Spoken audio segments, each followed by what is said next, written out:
अस्सलाम वालेकुम नाजरीन, आज हम डिस्कस करेंगे एक ऐसे लावारिस शहर को जो अपनी तारीख़ी हैसियत से जाना जाता था। आज हम बात करेंगे एक ऐसे शहर की जो किसी वक्त में फूलों और फलों का बादशाह कहलाया जाता था। आज हम बात करेंगे एक ऐसे शहर की जो आमों की मलका कहलाया जाता था। आज हम डिस्कस करेंगे एक ऐसे लावारिस शहर को जो कावजो दड़ों के आसार कदीमा का मुजस्समा था।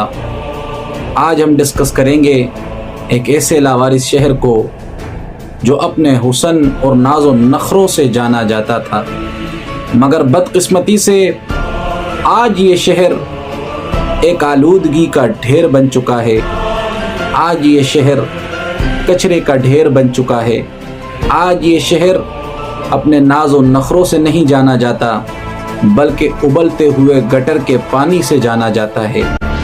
आज ये शहर फूलों के हुस्न से नहीं जाना जाता। आज ये शहर अपने नाकारा इंफ्रास्ट्रक्चर से जाना जाता है। आज ये शहर अपनी खूबसूरती और अपनी नज़ाकत से नहीं जाना जाता। आज ये शहर टूटी हुई सड़कों से जाना जाता है। बदकिस्मती से ये खूबसूरत शहर जो अपनी तारीख़ी हैसियत रखता था, ऐसे लोगों की सियासी भीड़ चढ़ चुका है जो ख़ुद तो गैर ज़िम्मेदार हैं ही, उन्होंने इस शहर का सत्यानाश कर दिया है। इस शहर को इस दहाने पर लेकर आ चुके हैं कि शहर की कोई सड़क महफूज नहीं रही। पूरे शहर के अंदर आप देख लें, कोई ऐसी सड़क नहीं जिसको आप मयारी कह सकें, जिसको आप खूबसूरत कह सकें। ये शहर ऐसे बदकिस्मती से उन लोगों के हत्थे चढ़ चुका है, उन लोगों के तसल्लुत में आ चुका है कि उन्होंने शहर का बेड़ा गर्क कर दिया। आज ये शहर अपनी तारीख़ी हैसियत खो चुका है, अपना हुस्न खो चुका है, अपनी खूबसूरती खो चुका है। ये शहर सिंध का चौथे नंबर पर आने वाला शहर मीरपुर ख़ास है, मगर इस शहर के अंदर एक सरकार की मयारी हॉस्पिटल नहीं कि जिसके अंदर एमरजेंसी का निज़ाम हो। यहाँ हर एमरजेंसी वाले मरीज़ को हैदराबाद या कराची रेफ़र कर दिया जाता है, और बदकिस्मती से आधे से ज़्यादा मरीज़ रास्ते में ही अपना दम तोड़ देते हैं। ये शहर अच्छी तालीम से महरूम है। यहाँ नौजवानों को अगर अच्छी तालीम हासिल करनी हो, डिग्रियाँ हासिल करनी हो, तो उन्हें हैदराबाद, जामशोरो या कराची का रुख करना पड़ता है। ये शहर सिंध का चौथे नंबर पर बड़ा शहर होने के बावजूद सीवरेज के निज़ाम से महरूम है। ये शहर आब निकासी के निज़ाम से महरूम है। अगर 10 मिनट बारिश हो जाए तो ये शहर तालाब का मंजर पेश करता है। ये शहर ऐसे लोगों की सियासी भीड़ चढ़ चुका है जो खुद तो गैर जिम्मेदार हैं ही, मगर उन्होंने शहर का बेड़ा गर्क कर दिया।